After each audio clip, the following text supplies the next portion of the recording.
And the good thing also about The Missing Husband is makakasama mo si Yasmin. Yes po. Na kasamahan mo noong first season ng Starstruck. Starstruck, yes. How does it feel na magkasama kayo ngayon sa Missing Husband?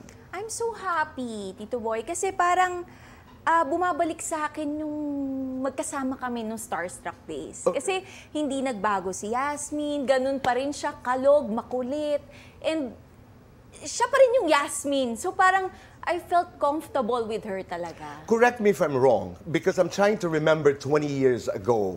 Di ba? Totoo ba yun? There were times that you actually didn't like each other? No. Hindi. So that's not true. That's not true. No, Wala yung isnaban, wala yung... That was just part of the story of Starstruck. No, yung mga Ang taong gumawa sa nun sila Rayleigh yata. Oo. Sila yata yung gumawa nun eh.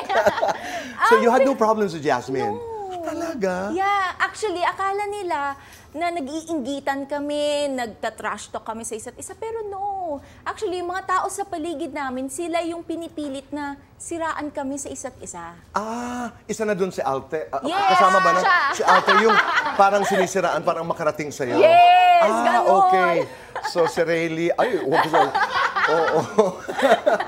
No, but that was fun. And when you remember Starstruck 20 years ago, ano yung pinaka-fondest memory mo?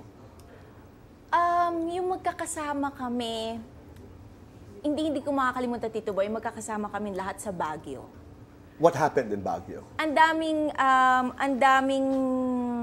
ano nun eh, parang ang daming tests and ang dami naming kailangan gawin as a group.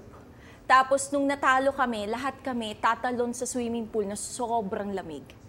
Yun yung most memorable experience sa akin. Oo, hindi mo talaga makakalimutan Hindi ko yun. makakalimutan. Kasi after nun, Tito Boy, nagpantal-pantal ako.